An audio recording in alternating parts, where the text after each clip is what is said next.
Well, hello there, kids. Welcome to Inside the Drag Closet, the interactive vodcast where we talk about all things drag and some things that aren't.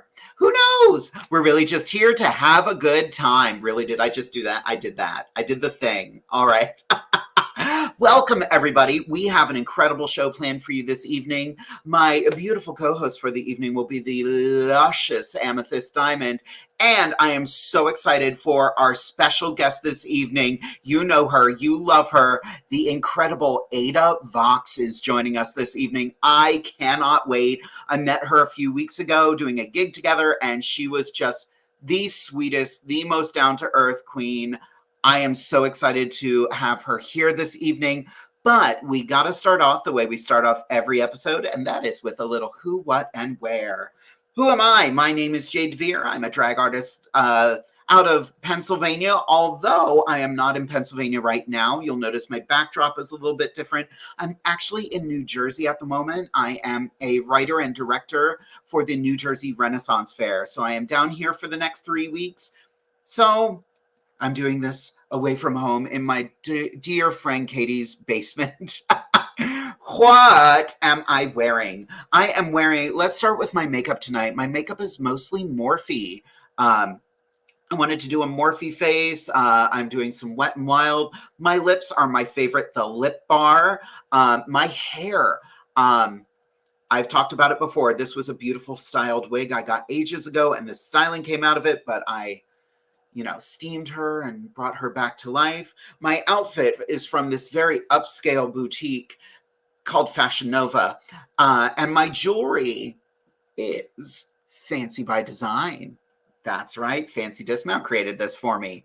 Last but not least, where can you find me? You can find me every Wednesday right here on Inside the Drag Closet at 8:30 p.m. Eastern Standard Time on Facebook, YouTube, and Twitch. You'll also be able to find me in a number of different locations. Pride Month is right around the corner, kids. So I will be performing at York Pride this year. That is Saturday, June 11th from 10 a.m. to 2 p.m. at Kusler Park in York, Pennsylvania. I'll be there with the beautiful Amethyst Diamond. And I will also be at Lancaster Pride on June 18th from noon to 6 p.m. at Clipper Magazine Stadium. I have another gig that weekend, but I want to talk about that with my beautiful co-host. I'm going to bring her in. You know her and love her. Put your hands together for Amethyst Diamond. Ooh. Ooh. Oh. Ah. Oh. Girl. Did you have it that hard tonight? Just a little something. Little something. Something. Throwing a little cosmeticals. The cosmeceuticals. Yeah, cosmeceuticals. And you. Girl, whatever. Give the kids a little who, what, where. Okay, hey, my family, my friends, my loved ones, my facets, my diamonds, my diamond mind. It is Wednesday. You know what time it is. It's time for Inside the Drag Closet. I'm your host, Amy D. How you doing? So let me tell you about this look we got going on here. Who am I? I said, I'm Amethyst Diamond, and if you don't know, you better get into it. What am I wearing tonight? Well, babies, I'm not wearing a wig, as you can tell. I just cut my hair, and I was like, you know what? Why not? Because I can, right? Absolutely. So honestly, this entire look started with these earrings right here, which I just picked up last night from Rocks by Cox. The video does not do them justice, like at all. It's a stunning orange cat eye. It has, I think it's like magenta AB stones, hyacinth and orange. It's, look at the red,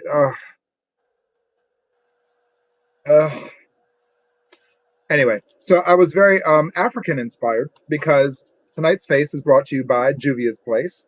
This is the Warrior 2 palette, which I absolutely love. I just got this from Glow, where our other co-host, Anastasia Diamond, works. We did a drag makeup tutorial last Friday at Glow, and she provided all the makeup, which was Juvia's Place. This is my first time using Juvia's Place, and I actually did my entire face with it. Eyes, contour, eyebrows, lip line, everything is by Juvia's Place. And this frock is by Amel Ari Dupree from the Love Shop. This is one of the first 5 garments I ever ordered from him. And I haven't worn it in a while. And, I'm just feeling free and sassy and a little African inspired. And I'm excited. You can find me right here every first, third, fourth, fifth Wednesday of every month. You can find me on Facebook under Amethyst Diamond, and you can find me on Instagram under Amethyst_Diamond1. Okay, I'm done. I know that was a lot.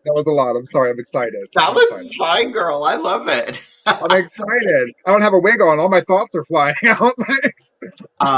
You got a lot of comments here. Iman vibes. I like that. Right? I like that. You would like that. I like that. I can dig that. So, girl, I was going to talk about like all of the gigs that you and I are doing together, but there's one I just didn't get to talk about yet. Why? And it's a brunch. Is it? Yeah. Am I there? Am I there? I think you are, because we're doing the Boomerang Brunch at the Harrisburg Comedy. So, where's my face? Hosted by Amethyst Diamond and Jade DeVere, with performances by Pola Frost, Kamor Vixen, and Brooklyn Heights.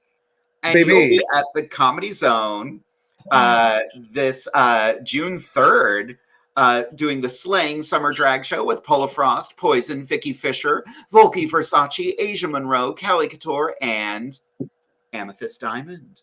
Who? Never heard of her. Never heard of her. Is she new? Never heard of her. Yes, so we are embarking. All of us at Divas Down Under are embarking on a new gig at the Boomerang Bar at the Comedy Zone in New Cumberland, Pennsylvania. We are starting a Boomerang Brunch. The success of Divas Down Under has been overwhelming, and we are so grateful. And the venue that we work at is very grateful as well. And we collaborated, and we're going to put on a brunch now featuring all of your Divas Down Under cast periodically. It's mostly going to be Jade and myself hosting. And then we are inviting very special guests every month, and we are excited for the lineup we have for you. So make sure you get those tickets. It's going to be Sunday, June 19th. It is Father's Day. You can bring your dads. It's okay. It probably won't be the first time we've seen them there. Mm-hmm. Tickets are available online. That's my dad. That's my dad. That's going to be the whole show now. Dad. Dad. Dad. That's my dad. Alrighty, girl. We could sit here and tiki all night long, but I want to talk to our special guest this evening. Yes. Are you ready? I'm ready. I want to start this introduction with a wonderful quote that I have found. Living by the phrase, do what you love for the people that love what you do. I want to welcome to Inside the Drag Closet, the incredible ADA VOX. Hi, beautiful people. I'm sorry I'm not beautiful and engaged like these wonderful divas, but I am here and I'm ready to talk, and we're going to have a lovely time. Darling, and you are beautiful no matter what you're wearing. That's right. That's right. Hi, gorgeous. Thanks for joining us. Oh my gosh, hi. It's such a pleasure to be here with you all. I'm very, very happy to just sit here and chat with people. Isn't that nice? Well, Ada, why don't you give the kids a little who, what, where about you? Let's give it to them. Well, hello. I am Ada VOX right now, just plain old Adam, but I'm still fabulous. I am from American Idol and Queen of the Universe, the voice of drag, the singing diva. I am currently wearing a Divine t-shirt, straight from the official Divine people. Yes, and I got it at DragCon that I just did this past weekend in Los Angeles. It was lovely. They went ahead and gave me this one and a couple of other beautiful, beautiful legendary Divine gifts. And you can find me all over the dang world doing my thing. But if you want to go ahead and follow me on social media, it's everywhere at Ada VOX, or my website, officialadavox.com, or Ada VOX Official, whichever it is. I never remember. Google and me. You don't have to. You have people for that. Google her. If you want to know, ask Google. Amethyst, you go ahead and start. Have you got any fun questions for Ada? I do. Now, Ada, you've been a singer your whole life, right? Yes. When did your drag journey begin? So, as you mentioned, I have been a singer my entire life. I started professionally when I was 13, never even knowing or hearing what a drag queen was. So, it was never on my radar. After I was on American Idol the first time when I was 19 years old, I was invited to perform at my hometown's Pride Festival. And they contacted me and said, "Hey, do you want to perform at the Pride Festival?" And I said, "What is a Pride Festival?" I had no idea what they were talking about. And they're like, "You don't know what a Pride is?" And I know what I've never heard of it. Never heard of it. I lived a fairly sheltered life. I was raised in a church. It's not that they were like, "Oh, you stay here and never see things." It's just that everyone is very protective of me. My mother especially was very, very careful with what I was exposed to. And I honestly don't think I even saw a rated R movie until I was actually 17 or 18 years old. So it was that type of thing. It wasn't like for any reason other than for the safety of ourselves, being a little overprotective. But I was invited, and the first thing I noticed was, wow, these are some really big women. And I get there and I'm just like, what is going on? I don't know what's happening. And then I get invited by the host, who's Autumn Summers in San Antonio. Shout out to Autumn. And I get escorted to the changing area where I meet who will become one of my inspirations in the drag community in San Antonio, Texas. Her name is Odyssey Whitney. She's there. She's like larger than life, fills up the entire door frame to the trailer, standing there, looks at me and says, "Hey, fish."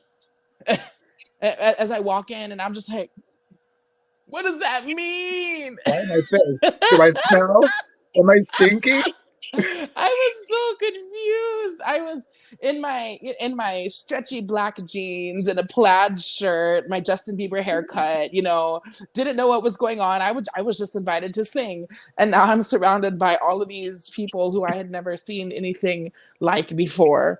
And it was a wonderful, beautiful experience. So I sit there on the side and I watch the show begin, and I'm noticing, I said, "What? They're not singing. They're just lip syncing and dancing. And what are they doing? Why aren't they singing?" And I was just like, what's the point of this?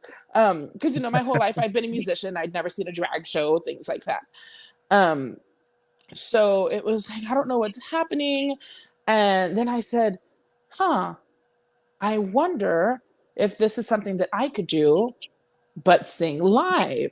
And the only reason I even thought about it or it clicked in my mind was because I have always been told your aesthetic doesn't match the way that you sound.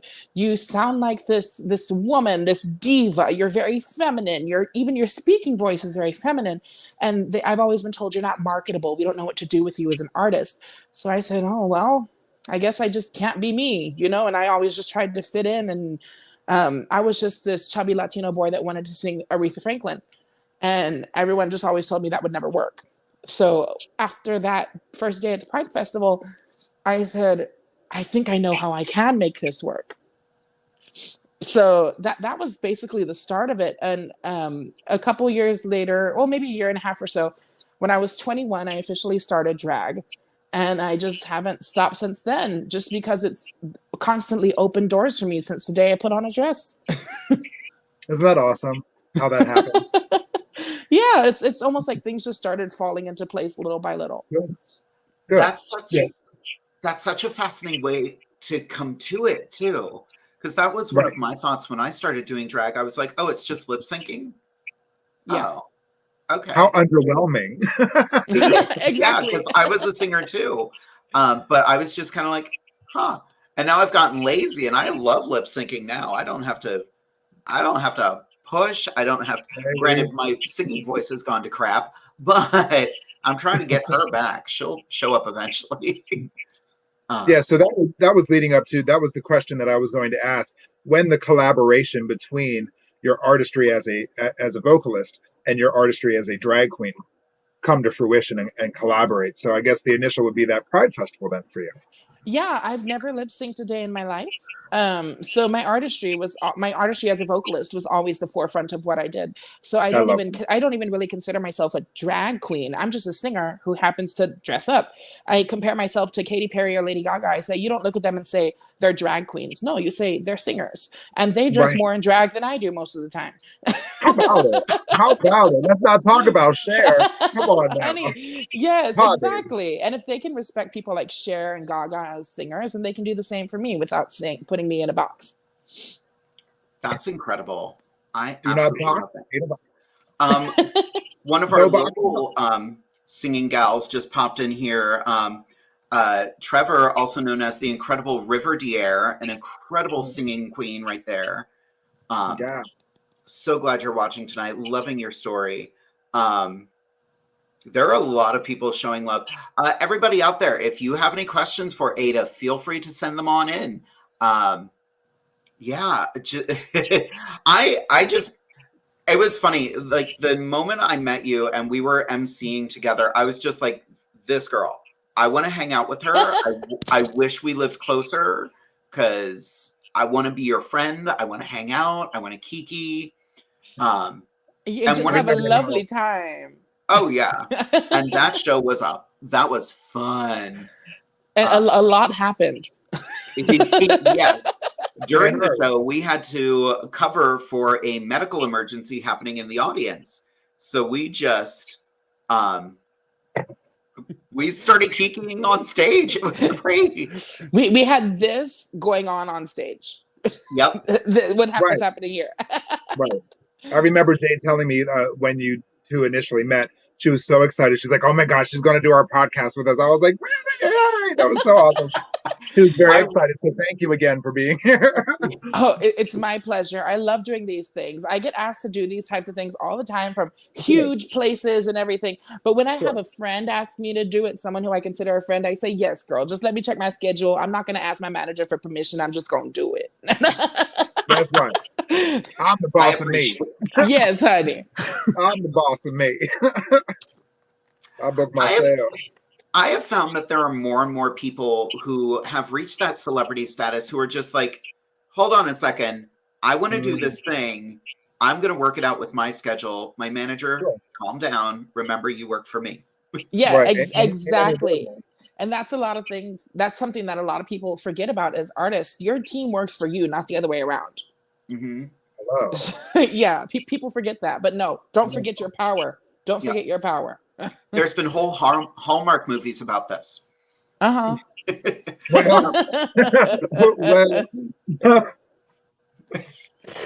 I broke Amethyst. We did get a couple questions here. One of our longtime followers of the show and one of my good friends, Robin Thompson, says, "What is it?" I said I'd read it for you. What was it like to be on American Idol twice? Oh gosh, so it was fine. The American Idol was always a dream of mine.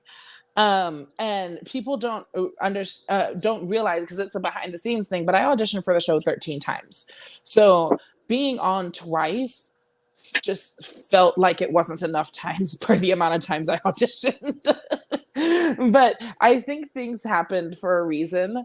I don't give up. I'm sorry. Like people are tired of me that see me at these auditions. By the time I had auditioned my third or fourth time for American Idol, they had started inviting me to audition and saying, hey, we'd like you to come back. Because it was always just something like, and like I mentioned, it was always that marketability factor, which is what we don't know what to do with you. You sound great, but we don't know who you are as an artist. We don't know how to market you, how to push you. We don't know how we can put a story together for you. So when I was on the second time, I knew exactly what I was doing. Because at that time, how old was I? I was 24. So I had been in the professional industry as a singer for 10 years already at that point. So I said, I know what I'm doing musically. I know what I want to do. I know who I am. But now I'm coming back as Ada. And I was so comfortable being on the second time. One, because drag is uncomfortable. That was not why I was comfortable. Y'all know this. But I literally knew half of the major people involved in the production of American Idol at that point, because I had been involved in the family for so long. On top of having auditioned, I have worked with probably 30 or 40 contestants since I was on in season 12 that have made it very far in the competition as a vocal coach, as a mentor.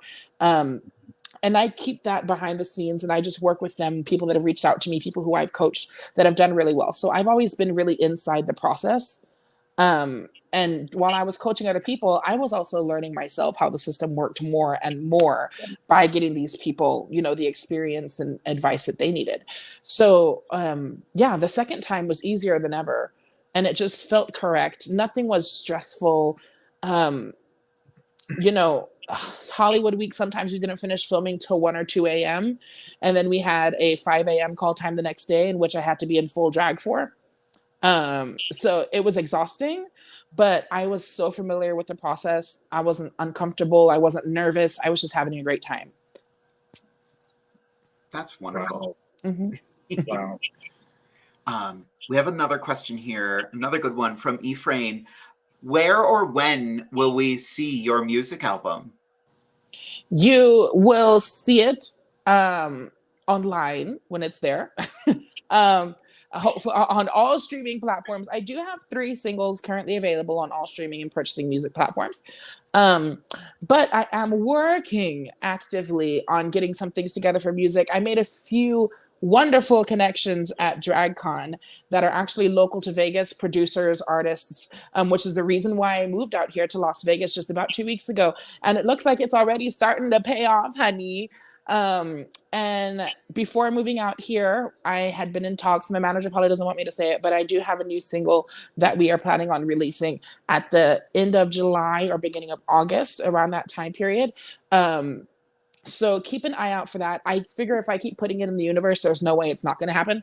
So, so keep an eye out. That's going to be at least a single, but I do have, entire booklets of songs just written. I just need to be able to be successful enough financially to afford it, because music is more expensive than people realize. That doesn't surprise me at all. Yeah. Right. Amethyst, any more questions for Ada? We got a lot coming through the comment section. I was just going to ask what the next thing was in your life, but you just said, you have some singles and things like that coming out. Do you have any regrets? It's hard to say that I have regrets, because I feel like everything that I've done has shaped my life purposefully into what it is today. Exactly. I honestly don't think that there's anything I regret aside from it's not a regret, but I wish maybe I had found drag sooner. Okay. Maybe while I was younger and fresher. And why is that? Well, just because in the music industry, I'm in a weird position with my age. We all know the music industry is ageist, especially when it comes to new artists. The chances of making it and becoming this big new artist past the age of like 23 is almost an unheard of idea. All the pop stars that are coming out these days and making it big are 16 years old. They're 22 at the most, and they're considered experienced and seasoned, You have the rarities, the people like Lizzo, who have these huge breakthroughs a little later in their 20s, early 30s. But those are so rare. But the interesting thing is that drag kind of gave me a new life with how relevant it is in today's industry. So I'm kind of trying to use that to my advantage, to see where all of this goes.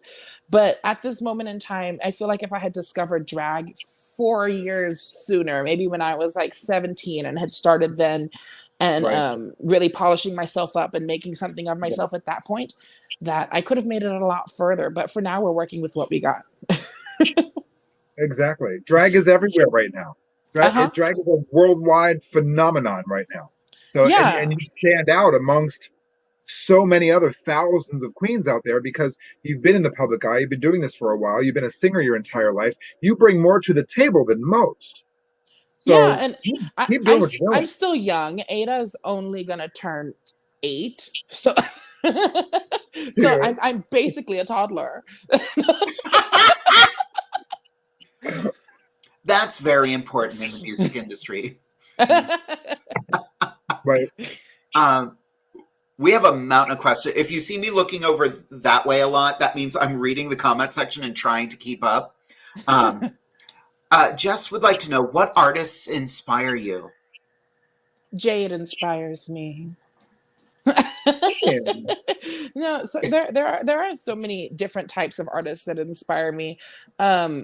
Like in terms of music inspirations, I've always been inspired by the big, powerful divas of the past, the Aretha Franklin, the Donna Summers, the Patti LaBelles, the Melba Moores.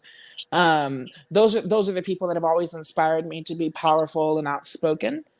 So I greatly love and appreciate them. And in the drag world, I've always aspired to be like the pageant girls. I started as a pageant girl myself, but there's something about the attention to detail and the execution of every single step that they take on a stage, and every single rhinestone in place. And you just walk into a pageant room, and the smell of Pump It Up just fills your nostrils. Oh, my nerves. Oh, my nerves. I'm so Yeah, excited. My yeah. basement is flooded. Yeah, I mean, I started as a pageant queen with the US of A system, so I completely understand. My dream is to be a Continental Plus one day. So fingers crossed. Yeah. But those are my inspirations on both sides of my career. Yes. Yes, ma'am. You just got Amethyst so turned on by that whole conversation.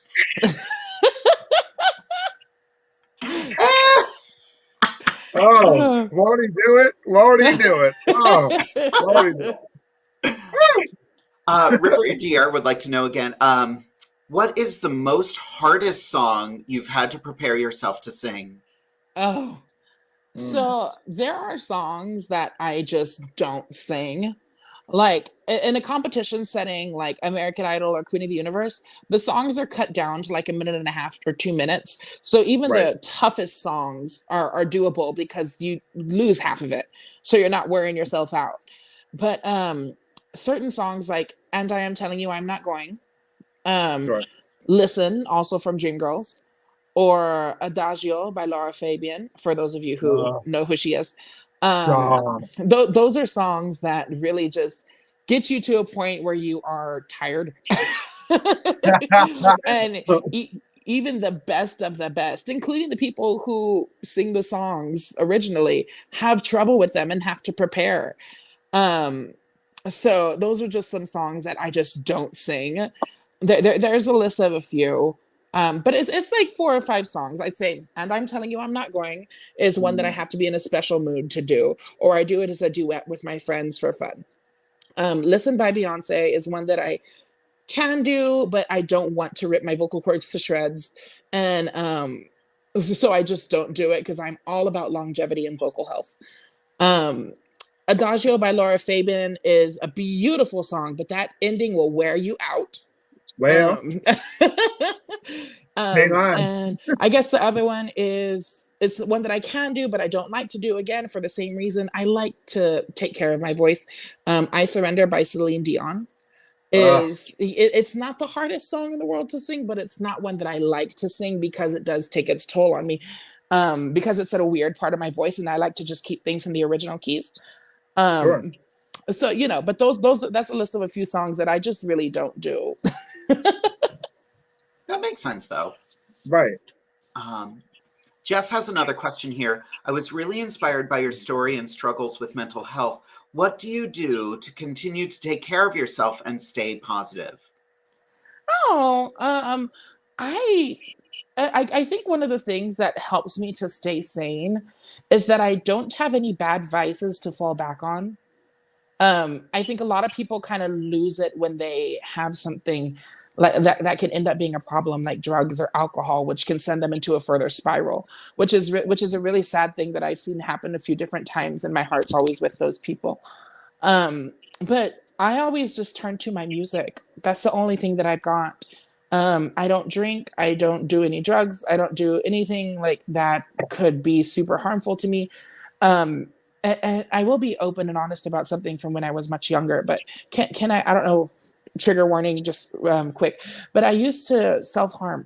So that's something that I just wanted to bring up. So it's not that I've always just been, oh, everything's great, I'm just going to sing a song and feel better.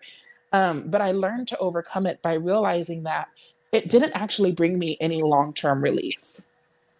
And I don't do anything in this life, in this world, for right here, right now, this is going to make me feel good, because that doesn't actually do much for any of us.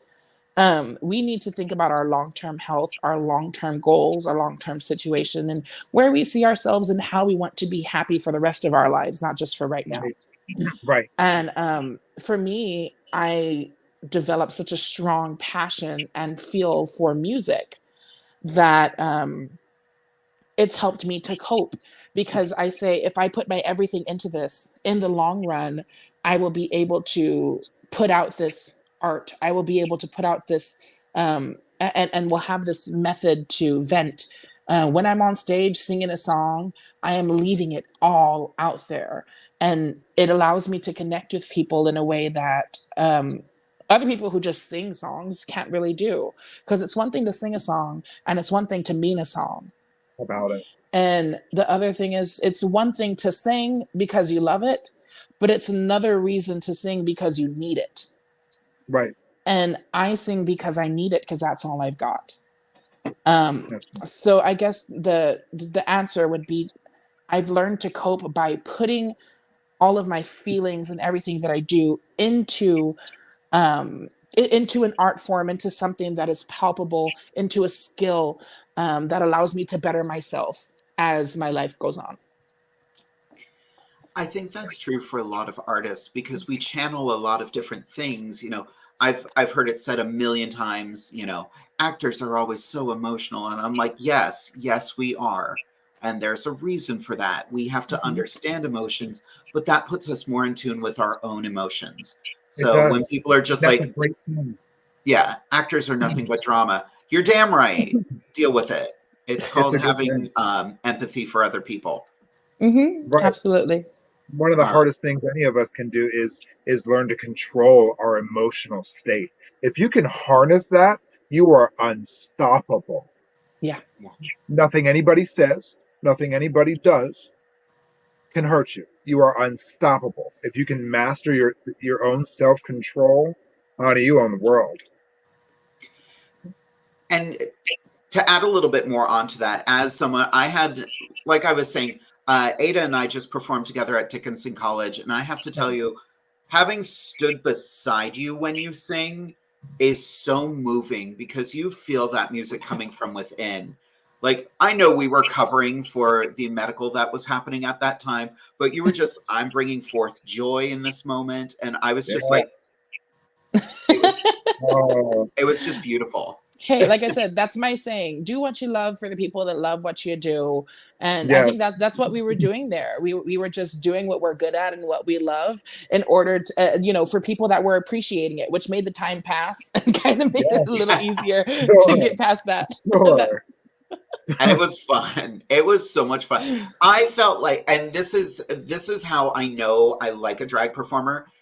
You coming there was like, oh, I feel like I haven't seen you in a while. Like when it's that sisterhood that you're like, oh, good to see you again. Oh, wait, yeah. But yeah, I love that. Cool. Kitty DeVille has an interesting question here. Have you ever had the chance to perform with Adore Delano? Oh, no. And it's funny. Adore and I have followed each other on social media for quite a few years. And she is, I think she might be the first singing queen that I was ever exposed to, because I have been a longtime fan of American Idol since season 1, since I was a little thing. So, of course, I saw Danny Noriega. And when I started using social media, later down the line, like I said, after this drag festival, I became so enamored with drag culture that I just researched Instagram, YouTube, everything. And one of the first people I discovered was Angel Baby on YouTube. I don't know if y'all remember Angel Baby on YouTube, but of course, Miss Adore Delano. And it was wonderful. And I said, is this It is. Oh wow. And then I started looking at videos of Adore Delano, and I saw, oh, she sings. Okay, cool. So I can do this. How fun is that? And that's when I also discovered Drag Race shortly after, started watching the show. I don't think Adore was on yet at that point. I don't think she was. But it was such a strange revelation to say this person went from American Idol, which was one of my dreams, and is doing drag now, which I just started, and they sing and I sing. Wouldn't it be great if we did this together? So I, of course, reached out to Adore Delano. She didn't respond right away. She's Adore Delano. She's super, super well known, has this media presence. Her inbox is flooded, I'm sure, everything. But we actually just ran into each other for the very first time, and for all of 10 seconds. We've talked on social media quite a few times since I was on Idol as Ada. And we've constantly talked about, let's sing together, let's do this. And the fans of drag have wanted Adore and I to collab forever, which I am 100% down for. But Adore and I finally ran into each other in person for all of 10 seconds when we were getting back to our hotel from DragCon. I get out of the elevator with a handful of food. I don't remember what we had ordered, but it was a handful of food that I just picked up from the DoorDash out front. And she's coming up a hallway, and I just hear, Ada! And I'm like, what? And I turn around, I say, what did I do? And it's Adore walking down, and we just, we say hi to each other. She gets in her elevator, little kiss, I love you, we'll talk soon. Because she was on her way to a gig, and we had just gotten back from DragCon, and I was like, I'm gonna go to sleep. So bye. So neither of us had time to sit and chat. But that was our first interaction, and it didn't feel like, it's like you mentioned, it's one of those things where it didn't feel like you're like, oh, hello, new girl, pleasure to meet you. It was just like, oh, hey, friend. It was one of those things. I've always thought that her spirit was beautiful, and I've always thought she's a wonderful mess of a human being, and I adore her for that. And I look forward for the day that we do get to sing together. It will happen. I'm putting it in the universe. Hasn't happened yet, but it will. Exactly. And that's what we call manifesting. Yes. Yes, indeed. Is there one person out there that you do want to collab with eventually? Everybody. And that's the thing. I enjoy music and collaboration and spending time and bonding with people who love it as much as I do so much. My favorite thing about music is the opportunity to connect. And I'm constantly badgering people saying, please sing with me. Like even my friends I'm like, please sing with me. Just come to karaoke and sing an impromptu duet with me. And they said, you want us to sing with you? We're not nearly as good as you. How are we supposed to stand up to you? And I said, you are correct. You're not as good as me, but it's fun. You are correct. Yeah. And I'm like, when I say that, I don't say that I want to sing with somebody just so I can outsing them. I want to sing with somebody so we can connect, because music is beautiful. Right. And so I'm up to collab with anyone and everyone. Right. Any Drag Race girl who makes an album, whether they're good at singing or not, I want to collab, just because if they're making music, it's more than likely because they love it. And that's what matters. Right. And on that level, it's more than music. You're releasing energy. Yes, absolutely. It's the collaboration of energies that really make it what it is. Yes, absolutely. 100%. On that note, Cassie has a question here. Do you write your own music or collab with a team? I have always written my own music. Actually I have, like I said a little earlier, I have hundreds of songs written, just waiting. The problem is that getting music produced and recorded costs thousands of dollars. Lots of people think that you just kind of show up to a studio and record something for $100 and you're done. It's like, no, not at all. So I do write a lot of my own music. However, of the 3 singles that I have released, Because of You, which is that up-tempo kind of house dance track, was actually a song that we wanted to release something right after I was on American Idol. So it was kind of in a catalog that my agent had, and he says, well, this song is available. Are you interested? He says, it's written by one of my good friends, and if you want it, she says, we just gotta pay her and it can be your song. So that was one. We just didn't have a whole bunch of time and we just wanted to get something out and it was ready. So I was like, okay, let's go ahead. Let's re-record it. So we recorded it off the demo and it was lovely. And we released that one. But that one was written by the wonderful Janice Robinson. And then the new track was reimagined and remixed by Bimbo Jones.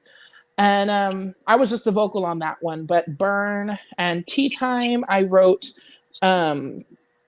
And I have so many other songs written and just ready to go. Where can Ephraim wants to know? I see the songs Back Off Bitch, Because of You, and Burn on the website, but what are all the platforms they can be purchased on? Oh gosh. I wouldn't be able to list them off the top of my head. All I know is every time I tell people, because this is what I was told. I was told they are available on all music streaming and purchasing platforms. I was just told to say that they're on all of them. I don't know if he got some type of a blanket publishing deal or even what, website he does it through, but apparently it's available on all of them. I literally just did a quick check on Amazon. You can get them on Amazon. Yeah, and I think they're all available for streaming on YouTube too. Sweet. Good. Okay, that was that question. That was. Sometimes the show is easy. Tonight is not one of those nights because there's a lot of questions. I'm sorry if I talk too much. I give long-winded answers because I'm just so passionate about everything. No, that's great. The more time you take, the more I sit here and look pretty. When are you going to start that? About 10:30 when the show's over. Shady. No, I love you. Actually, Amethyst did get a question here. What are you drinking, Ames? Oh, outside of my Dr. Pepper and cream soda, zero sugar. Oh. Brought to you by Pepsi Cola. I'm drinking a glass of red wine. This is a Felino Malbec. It's a 2020 vintage from Mendoza, Argentina. This is a very special glass of wine for me. It's one that I recently celebrated an anniversary and a birthday with someone special. So, yeah. so there's that. Okay. Yeah. Nice. But any red wine, I love a Malbec. It's a medium-bodied red wine. I love any South American red, and Argentinian or Chilean reds are my favorite. So this one is called Felino. It is available at your local liquor stores. I should know more about that since I'm teaching wine tastings right now, but I don't. Ooh. So next question. I got you, honey. Just call me. All right. Ada, any dreams of being on a TV show or in a film? Yeah, of course. So my career has never been just, I want to be a singer and that's all I want to do. It's always been singing is the forefront of what I do because it's what I'm most passionate about. But if opportunities present themselves, like to be on things like sitcoms or to have my own show, like We Are Here, which is actually something that I've talked about, and I'm not going to say any details on right now, but producing my own TV show and being the host of a TV show is so great. A random thing I've always wanted to do is be the host of a game show, which I saw RuPaul just became the host of Lingo, which I used to watch with my grandma way back when. So RuPaul's out here taking all my dreams. So same girl. But if I ever had the opportunity, I would never say no to TV or film because I don't want to just be this Grammy award winning, voice of whatever, which is great. I want to be what the people call an EGOT. Y'all know I want to have an award in every single category. Yeah, and that's what I want to do. I want to explore every possible venue, and I don't want to just be a singer. I want to be a legend. I love that. So yeah. Exactly. So that's what we're working towards. If opportunities present themselves, I am here for it. I am ready. Yeah. That might be the quote of the century. I don't want to be just a singer. I want to be a legend. I'm writing that one down. I'm copywriting it. There you go. The merch is coming out in a week, everyone. Yeah. And speaking of merch. Speaking of merch, we have our merch, kids. Wouldn't that be fun?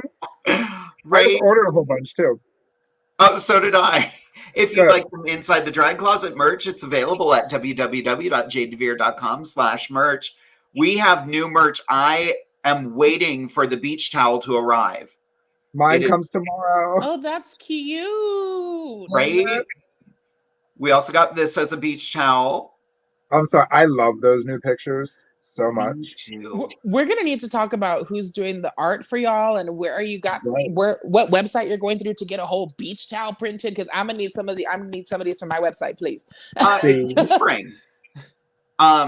Teespring does, and my husband does a lot of the graphic art. We've had cartoons of us done by different artists. The new ones that we have, there was this app that everyone's just like, "Ooh, Russian bots." My husband took the image that app did and edited them, because he does come from a graphic design background. Like, that was mine. The app made my hair like cotton candy pink and no makeup, so he just went in and polished them. I love it. I have never looked. Wow. Anastasia with her glamour headache. We love a glamour headache. Right. That's the pageant mood, honey. Right. Oh, wait, the ring. Oh. But yeah. So check out the merch, kids. That was a wonderful segue. Thank you for feeding us that information. Well, I know how good your segues are, you know. Segues are Jade's. Speaking of my husband, he has a very hard-hitting question here. This one's a doozy, and I kind of love it. Ada, pick one song that you wish you could have written and performed first from all the songs ever. Oh gosh, if I really had to pick, it would be a song that has made a whole lot of money. I Will Always Love You. Oh, honey, if I could have written the "I Will Always Love You" before Whitney took it, I would be sitting comfortable. Because that's the thing. There's no song like lyrically or anything that really is like, I wish I had written that. Because yes, they're beautiful, they're fantastic songs that I connect with, but they're the product of someone else's experience, and I wouldn't want to take that away from them. Of course. But maybe something like "What a Wonderful World." Ooh, that song is a beautiful song, and it has made so much money because everybody uses it in every movie, in every TV, everything, every commercials, everything. So if I'm gonna pick a song that I wish I had written, it's because I want that song to have made me rich. Well, and that is a valid answer. I mean, I have to say, when while you were on Queen of the Universe, and your rendition of "At Last" was so good. And how was that? How was singing that song for you? Was that a song that you chose to sing yourself, or did they pick that for you? How'd that work? I picked all of my own songs for the show. I believe all of us had a say and got to pick our entire, song performance selection. And "At Last" was specifically chosen for that first week, which the theme was "This Is Me." And I chose "That Last" because it was one of the first songs that I ever performed, live when I was very young and just started on stages. So I said, this song is quintessential Ada. I stand there, I sing my life away. And one of the things I love to celebrate the most is love. So it just kind of made sense. That's why I chose that one. Awesome. Oh, I love that. We have two comments here that kind of tie together. Trixie DeVere says, I want to see Ada and Divinity Cruz do a duet together. Divinity is our is she a former, or is she still our current? She is our reigning Miss Gay Pennsylvania America. For the last 3 years, she has been, thanks COVID, she is our current reigning Miss Gay Pennsylvania America. Visually stunning. Visually stunning, vocally stunning as well. Vocally stunning. I don't know if this was asked already. A friend of mine has a stunning voice. I'm tying all this together for her. What is the best advice with auditioning for any voice competitions? Oh gosh, it's weird because you have to remember that all the competitions, while they are all singing competitions, is what we'll call them, they all have different criteria.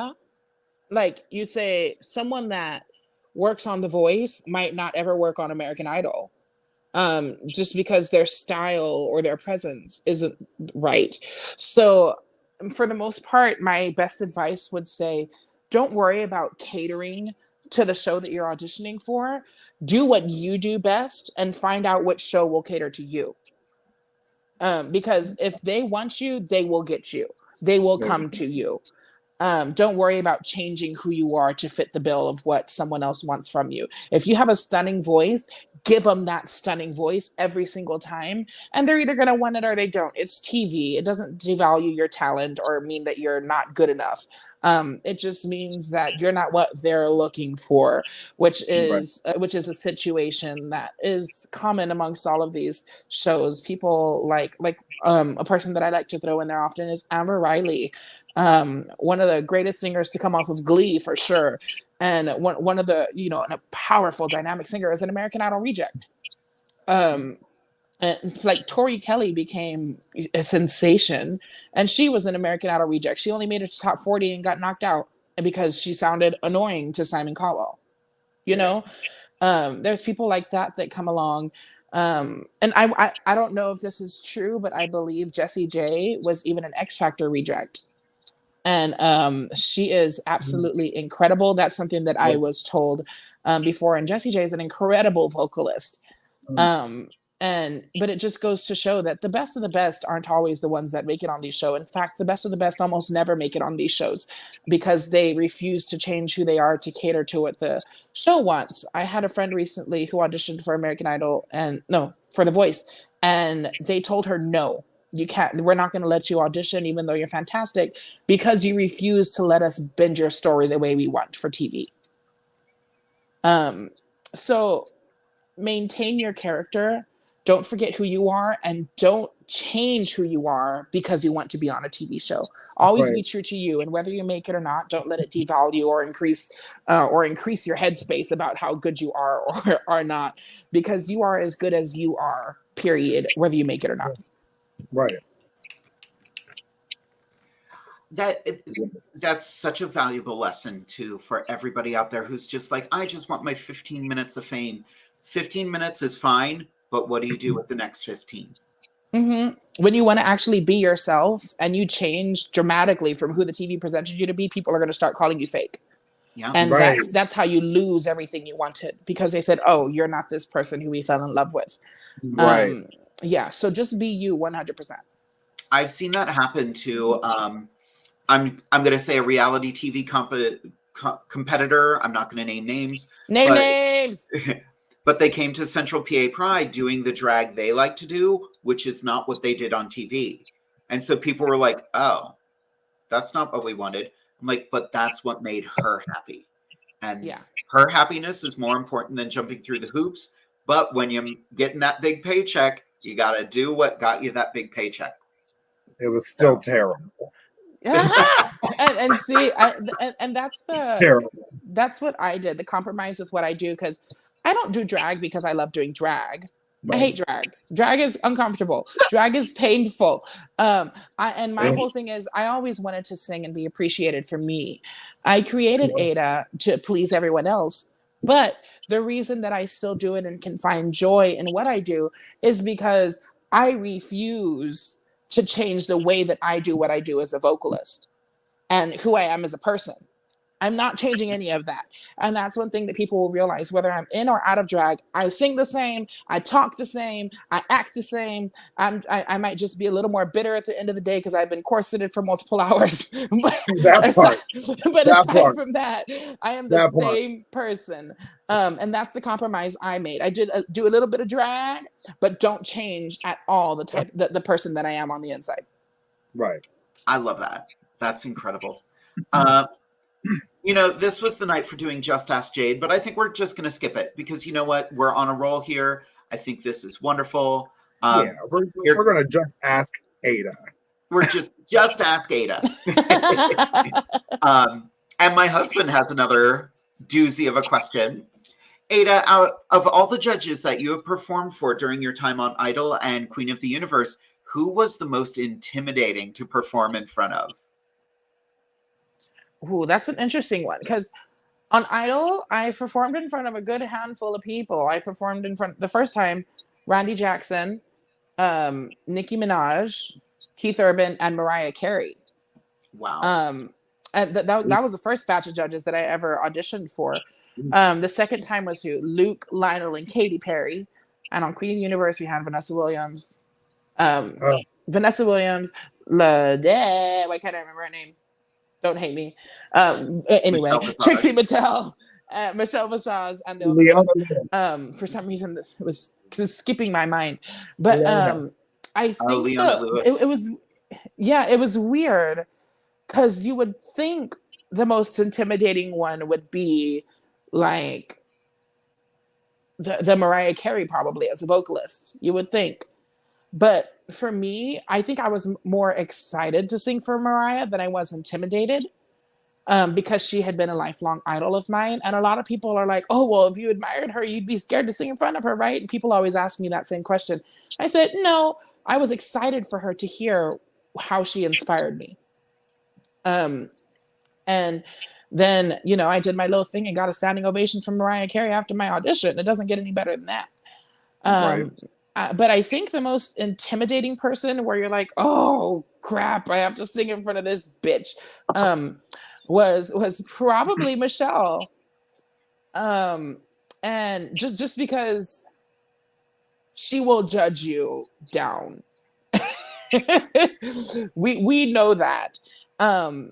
But she is a person who I respected so much, as a person who, for her literal job, judges people like me, Right. And I thought that going in the first show, I said, all I gotta do is impress Michelle. All I gotta do is impress Michelle. That's it. I wasn't nervous or anything. It was just telling myself, if I make Michelle happy, I'm good. Wow. So, but that's the only time I've ever thought that to myself, where I'm like, all I have to do is make this one person happy. All I have to do is make this one person happy. So I guess it would be her, because she's the only person I've ever had that thought about. Wow. It would have been Vanessa Williams for me. Vanessa Williams, hands down, it would have been her for me. Definitely. Because when you did perform it last, she was like, I've heard this song so many times, yada, yada, yada. But you changed her thought on that based off your performance of it. So, yeah. I mean, it was love. All of them were so nice, though. After that first day, I wasn't even worried about impressing Michelle. I was just like, I'm just gonna sing. This is lovely. I'm in my element. This is fantastic. So I wasn't worried about it past that first day at all. Who among those other contestants on Queen of the Universe did you consider to be your competition? None of them. I know that. And they're all very well aware of this, because I went into the competition and not to compare drag or to outdance anybody, or to, I didn't go to out choreo or out anything. I went to out sing everybody, and that was easy. So not that they're not talented vocalists, but I consider myself the best of the best, and I went on that stage to prove that. I love that. And my sisters are beautiful and incredibly talented, but I am the voice of drag. So I'm sorry. You're making me perky again, Ada. You're making me perky. I gotta hold them down. Hold them down. I think maybe that's just the pageant confidence that's instilled after you win the first couple little titles. You know how you have to get in that mindset that you are the shit. I don't have any idea what you're talking about. I'm sure. Cheers to you, my friend. Cheers. You have to know that you're the best there before anyone else will believe it. Oh, my nerves. Oh.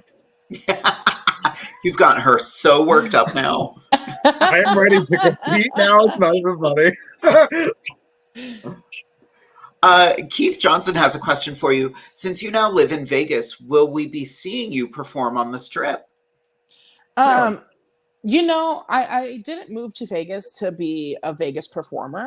I moved to Vegas in order to make connections with producers and artists and to be more in the industry than I could be in back home in Texas.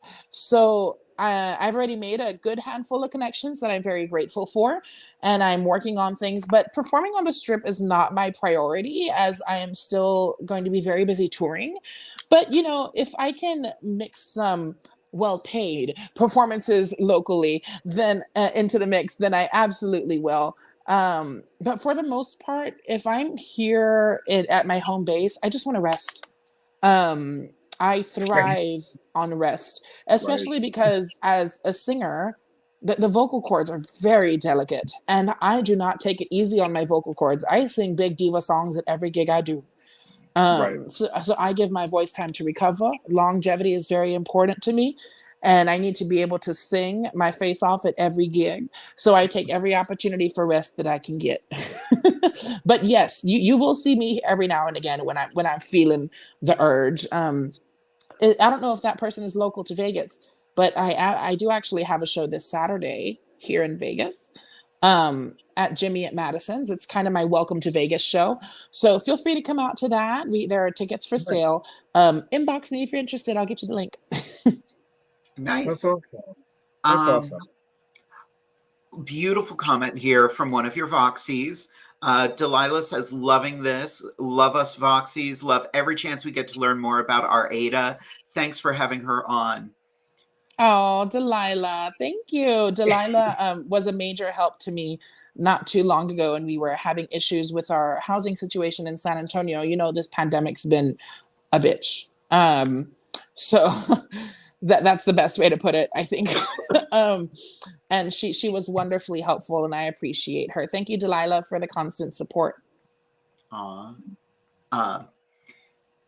Here comes my husband with another hard-hitting one. Derek, calm down. Right. Why Vegas as opposed to LA? Because LA costs twice as much for half the apartment. That part. There it is. I already lived in LA. Before the pandemic, I lived right in the heart of West Hollywood.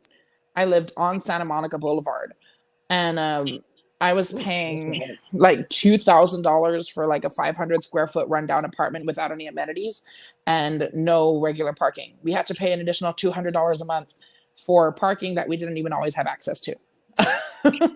And so it was ridiculous. It was horrible. But right now in Vegas, we're paying that same amount for, we're currently staying in a 3-bedroom, 2.5 bath townhome.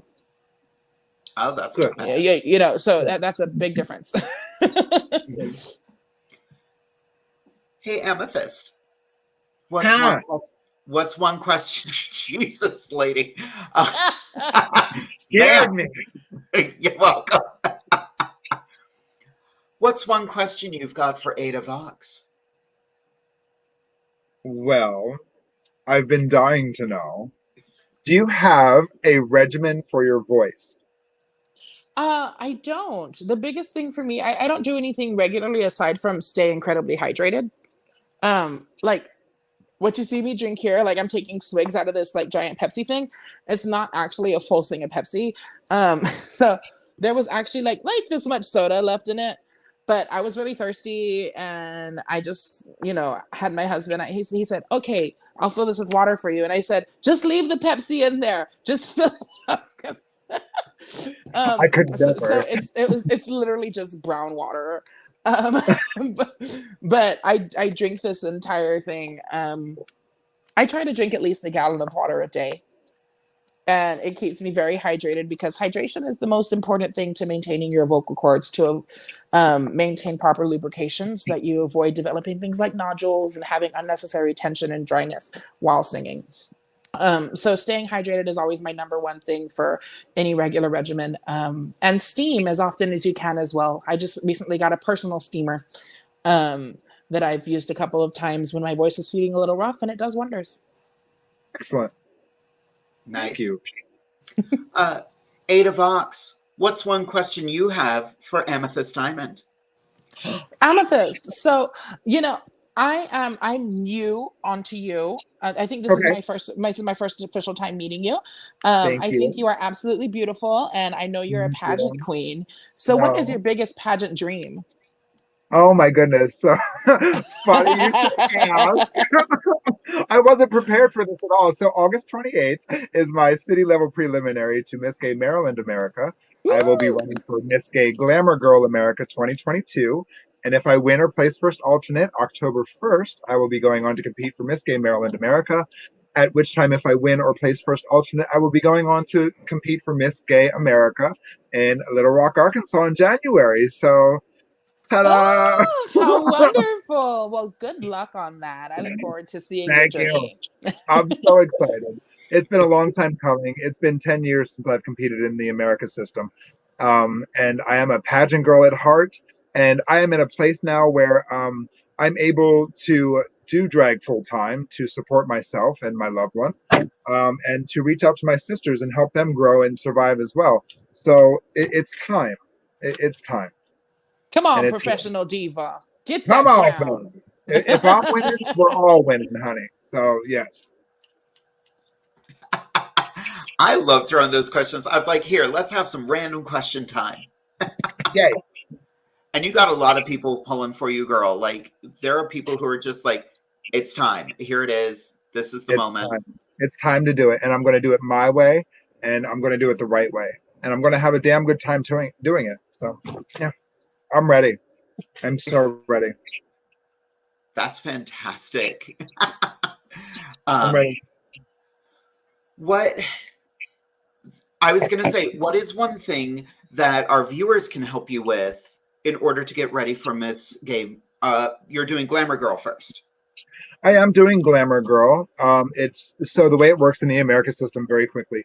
There's levels of pageantry in which you have to do to get to the next level. You start out at a city level, like for Pennsylvania would be Harrisburg, Miss York, Miss Lancaster, Miss Northeast, Miss Philadelphia, Miss Pittsburgh. Winning and placing first alternate takes you to the state level. If you win or place first alternate at state level, that takes you to the national level of Miss Gay America. Obviously, financial donations are always a good thing. It costs a lot of money to compete, especially the higher level of competition that you go to, such as my gown will probably be $4,000 to $5,000 just for my evening gown. And when I get to nationals, I need two. Hotel room for the week, travel expenses for any dancers, any costumes, all of their food for the week. It's very expensive to compete. So obviously any financial donation that could be offered, I'm more than happy to accept, and very grateful for as well. Not only financial support, but just support, reaching out and saying hi and good luck and thoughts of love and positivity and light. You know, I operate on that stuff. My heart beats with light and love. So it's probably even better than financial support is just knowing that you all are out there supporting me and loving me and pushing me, because drag is a pain in my ass and I love it so much. But I do what I love for the people that love what I do. Like Ada says, honey, I'm so inspired by this show tonight, and I'm inspired by all of you. So I love you all so much. I will not do Diamond Dish anymore. So let's carry on. Let's have some more Ada Vox. I love you. Enough about me. I love it. Enough about me. Enough about me. I'm shocked it took this long for someone to ask this question tonight. Ada, have you auditioned for Drag Race? No. Good. I never have. And I've never had the desire. At one point, I was telling myself, maybe I need to do Drag Race in order to finally get the recognition that I want as an entertainer, because it's hard being a drag entertainer. And I'm sure y'all know that's not from the drag race realm, and to be appreciated. Although I was still, I was doing pretty well being the queen from American Idol, doing what I did, breaking barriers, all of that. I was still known for that. But getting the recognition of the drag race crowd and audience is really hard to do. without being on the show itself. Unless you're like best friends with a Rue girl and constantly doing things with them, building a fan base in the industry is very difficult. But I did get to a point where I was like, I'm going to do the application. And I think I did the first round application and they got back to me so quick. In fact, I was reached out to after Idol and asked if I was interested in being on the show. And I was like, no. And it's just because I've never lip synced a day in my life, and drag is not the forefront of what I do. As I mentioned a little earlier, like I hardly even see myself as a drag queen. I see myself as, you know, a singer who just happens to also be an extravagant queer artist. And I made the Katy Perry Lady Gaga comparison earlier, but another even better comparison might even be someone like Elton John, who is a man who basically does drag. You know, and his big sparkly everything, and he's very extravagant, and I think even he probably does more drag than I do. But he's still one of the most legendary and iconic singers and musicians of all time.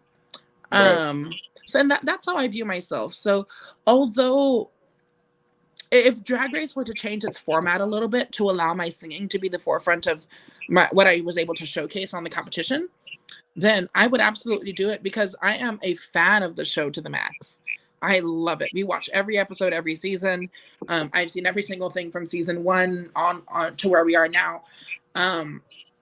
And you know, I'm thinking maybe something more along the lines of like an all-star season would fit what I do, because All-Stars always starts with a talent show, which would allow me to right off the bat show exactly who I am and what I do. And it makes me wonder, am I, as the Queen of the Universe alumni, qualified for as a surprise appearance on an All-Stars?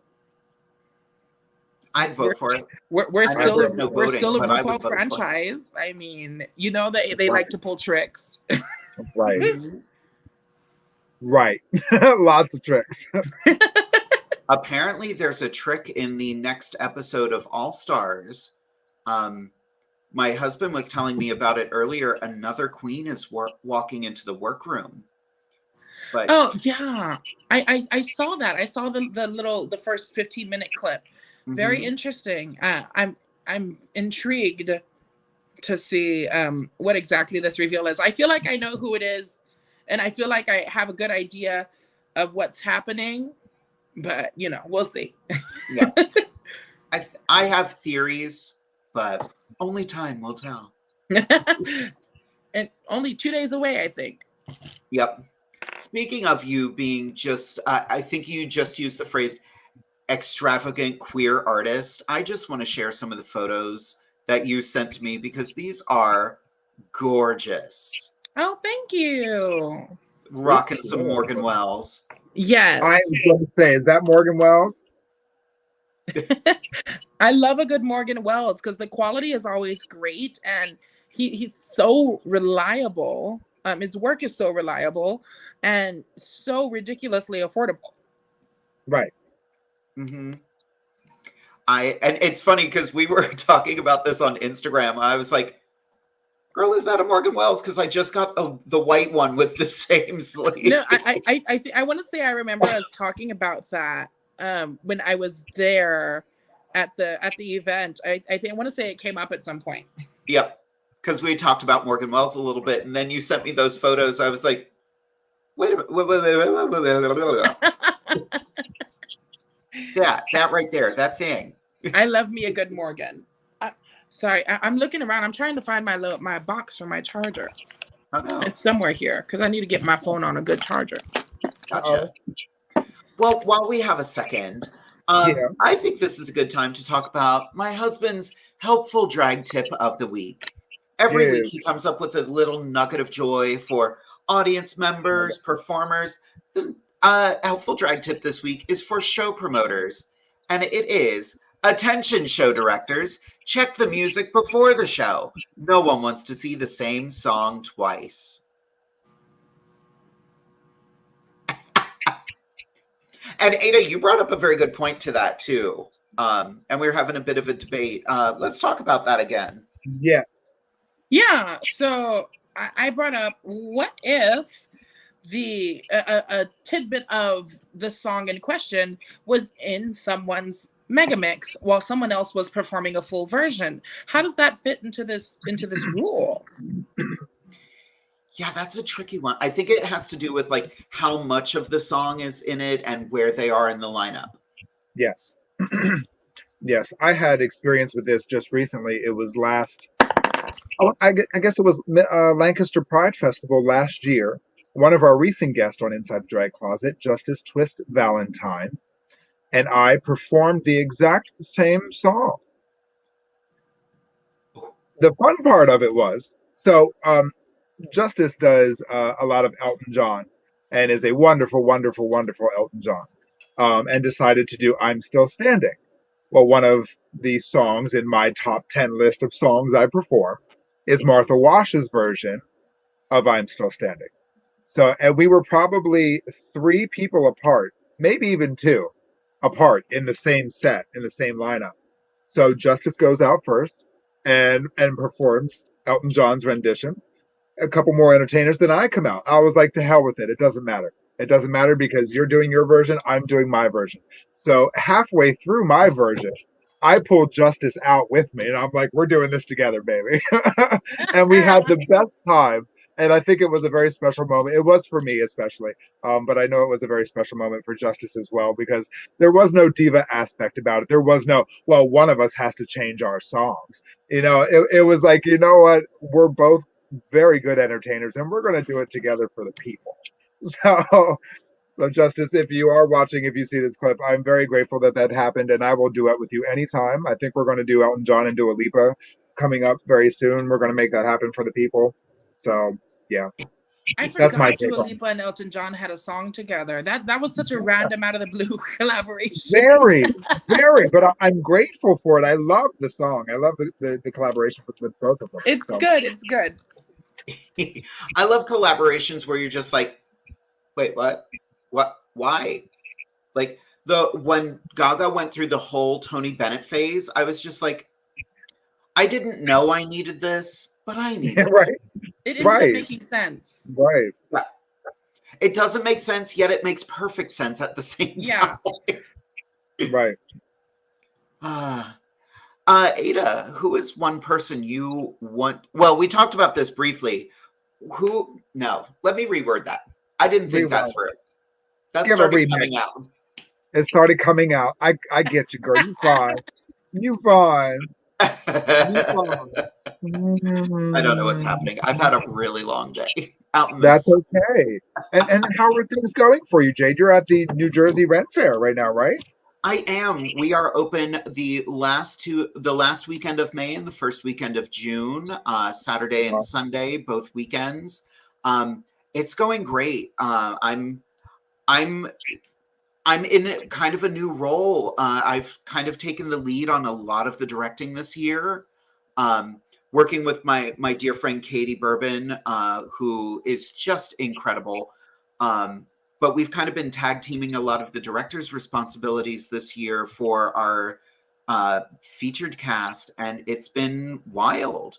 Having the artistic director occasionally come to me and ask me, like, is this okay with you if I do this? And I'm like, you're technically my boss. I don't yes. Okay. I'm okay with that. Just tell him I don't get paid enough for this. This is right. Paid great. I can't say that. I got a nice pay increase this year. I'm going to keep my mouth shut and direct my damn shows. But yeah, it's been very cathartic. It's been very relaxing, honestly. I feel like I'm in a nice creative environment right now. It's good for my soul right now. It's kind of what I needed. I love that. Yeah, the past couple of years, again, like we were talking about, COVID kind of effed up our whole world as performers, because aside from digital shows, like we were all shut down and stuck in our houses for a while. That's not a job you can really work from home. Right. And on that note, I was actually evicted from an apartment while working from home during COVID. Wow. It was interesting because we needed to get out of LA because it was too expensive and I lost all my work. And our landlord, although everything was on hold, rent was on hold, all that stuff, you know, they weren't having anybody pay because, you know, lost all of our work. In the state of California, they were just like, no, rent's on hold. You'll pay it, you know, when we're out of this lockdown and everything. Yeah. He was hounding us. Where's the rent? Where's the rent? Where's the rent? We're like, what do you want me to do? It got to the point where he started harassing us and even had other tenants harassing us. So we were like, we're just gonna try to leave. So we found a place that was offered to us by a fan of mine who used to tune into my live streams all the time. He would tune in, he would tip, he would everything. He happened to be a landlord at a different property. And we had a conversation and we're like, yes, you know what I do. You tune into my live streams. Like I sing during the day. This is my work because, you know, can't perform. So I live stream every single day, just about. And he says, yes, absolutely. I'm a fan. I'd love to have you. Like, this is our property. I can get you in. He got us in. And then within the first month, he started sending us like emails saying people are complaining you can't be singing. And I was like, but we literally talked about this and you approved it knowing exactly what I do and who I am and everything. You even tuned into my live streams and I was doing it from LA full time and would tip and, you know, request songs and all this stuff. Right. And then all of a sudden when it came down to other people in the apartments complaining, he said, I never said that. He changed his story. And the only reason that we had moved there was because he said it would be okay. And he understood the rent situation. And we're like, I was like, I have enough to put down, but we can't really, you know, I'll pay as much as I can, all of this. And then he wanted me to just completely stop singing, which is how I was making all of my money. And I was like, well, how do you want me to pay anything? That's my job. Right. And then it got, and then I think he was behind getting all of the tenants to complain about us. So it got taken to court and we were actually evicted from that apartment because I was working from home during reasonable daytime hours. And the when it got time to court, I didn't even have a chance to talk. They said, so is this true? You're singing in the apartment? I said, yeah, that's my job. And he was fully aware of this. And I even had gotten a recording on my phone when he went in to have a meeting with him about the situation where he said, yes, I said that and admitted to it. But they wouldn't accept it because it was recorded without his knowledge because I was just recording the meeting and he claimed he didn't know. So anyway, they said there's no way that it would be okay for you to sing as loud as you do in an apartment like this. It's not acceptable and we're ruling in favor of the property. And they immediately ruled to have us kicked out just because I was working from home like everyone else. Right. You want your money. So I'm working, but you don't want me to work, but you still want my money. Yeah. It was a really interesting situation that got messier than it needed to. That sucks. And that's over now. Oh no, you lost a fan. Exactly that. Oh no, what am I gonna do? But it was that feeling of like, what else am I supposed to do? Yeah. Right. You know, just in terms of trying to work from home during the pandemic, we're doing the best that we can do. And then we're told, no, you can't do that, but you still have to handle all your other responsibilities. It's like, how? That's ridiculous. It is ridiculous. So we did get another fun question. This is from Kylie. Ada, can I be your drag daughter? I can't live up to the family name by singing, but I play a mean triangle. Well, here's the thing. I think since Idol, I've had a couple people, at least 2 or 3 different little baby queens jump into my inbox saying, please be my mother. You're the first drag queen I ever saw on TV, because being on American Idol, you're exposing yourself to an audience of young children, old people, mainstream television that's being watched. On our season, we are being watched by 7 to 9 million people a week. during the live shows. So people saw me that had never ever seen drag or a queer person on TV before. Wow. And because of that, I have countless people just coming into my inbox for the last few years saying, please be my drag mom. I love you so much. I started drag because of you. And I don't know if I'd say regretfully, but I am responsible for the birth of quite a few drag children who saw me on TV the first time during American Idol.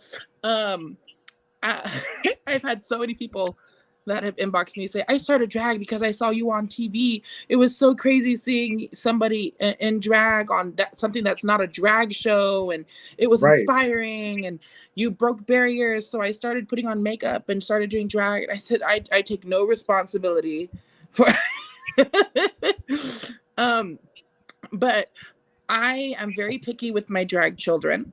My drag children absolutely must be talent-based entertainers, preferably sickening vocalists.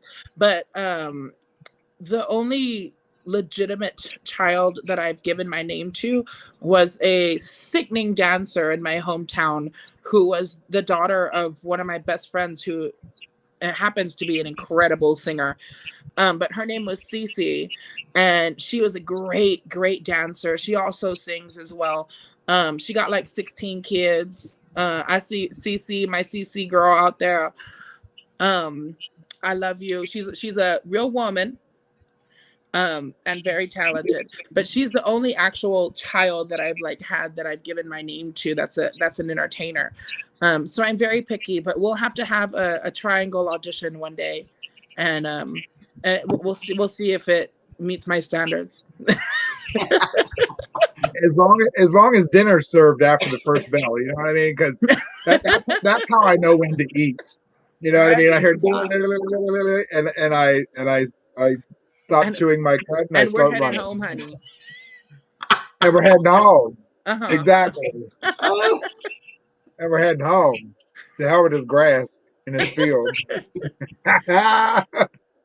Well, kids, we only have a couple minutes left, so I wanted to start wrapping up for the evening, and I wanted to offer everyone a chance to say goodnight to everyone. So, Ada, do you have any kind words or just bits of advice for everybody who is watching this evening? Yeah, I mean, I my signature line is always do what you love for the people that love what you do. And that's the easiest way to live your life, not worrying about what anyone else thinks that isn't a fan of you. Remember, you are the most important person in your life, and the only person you have to make happy for long-term success and happiness is yourself. So don't ever forget that. Do what you love. I love that. Amethyst, do you have any words of advice? Absolutely. First and foremost, Ada, thank you so much for gracing us with your presence and your talent tonight. It's been a blessing having you here tonight, and your words have inspired me so much. The future Miss Gay America. You know what I'm saying? Hey, she said it first here, kids. She said it first. I cannot be held responsible for what happened. Okay. But thank you for your love and your light and just and for not being a diva. And, being willing to know where you came from and know where you started from, and still being willing to visit those little people that look up to you, like us. So, thank you. Jade, baby, we're a team. It's what we do. It's what we do. We have a good thing going here, baby. And I love you. I love you. Love you to death. I'll see you on a stage real soon. Oh. Kids, family, friends, fans of Inside the Drag Closet, thank you for tuning in tonight, and thank you for sharing us and loving us and keeping us relevant and keeping us alive now for 2 years running strong. So we'll see you at a venue here real soon. All of our schedules are posted on our social medias. So come visit us, buy those tickets, buy that merch, support that music, and we thank you in advance. Love you. See you next time. This has been such a joyful evening. It's been such an inspiring evening. Ada, I am so glad you joined us this evening. I instantly gravitated toward you when I met you, and you coming here tonight just makes my heart full and happy, and sharing everything with our viewers has been just such a joy. Thank you so much. someone just posted right here, and I do want to share this. Thank you, Ada, for helping me get through COVID crisis with your live streams during the pandemic. Oh, thank you so much. I'm so glad that you found joy in what I do. That really means the world, and that is the reason why I do what I do. That's the reason why I do what I love for the people that love what I do. I love that. I love when we get messages like that. Like all of our Patreon subscribers, I think it's important that we recognize and thank them as well. Yes. Thank you, Amethyst, because God damn it, I keep our Patreons. I'm a jerk. I keep forgetting Lori, Orion, Vicky, Robin, Daniel, Chanel, Estee, Jeremy, Corey, and Josh. You know we love you. Yeah, we I do. have another. We did get question. Ooh, we did get a question. I almost forgot about that. It's a Patreon question specifically for Amethyst. Let me find that quickly. I posted a video. Nope, that's not where it is. What the heck? Take your time. She's fine. Everything's fine. Nana's going through it. Leave me alone. It's a mild stroke. She'll be okay. It's okay. This is how I always am. So Vicky Thompson wanted to know, what is your go-to gown from all of the gowns that you have in that closet? Oh, honey. Honey, my go-to gown, it has to be my blue sequin. It has to be my blue sequin gown. That one is just, it's classic. It fits right. It has a shoulder pad moment. The titties look just right in it. Baby, it's the blue sequin. It's the blue sequin. Yeah. Okay, carry on. There. I knew I would do that too. I knew as soon as the show would wrap, I'd just be like, fuck. I was trying to be like. Patreons, we love you. Thank you so much. Mama's doing her best. It's been, they say the mind is the second thing to go. What's the first thing? I don't remember. But we do have one last question here, and I don't want to put you on the spot, but my husband wants to know, Ada, can you sing a small snippet before you go? Of course. I love to sing. Headlights,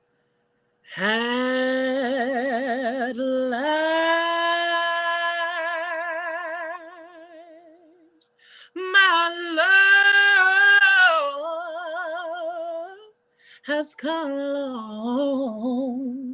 My lonely days are over, and life is like a song. Headlights. There go my nipples again. I think that is the perfect way to go out. Everyone, thanks for tuning in. Good night, kids.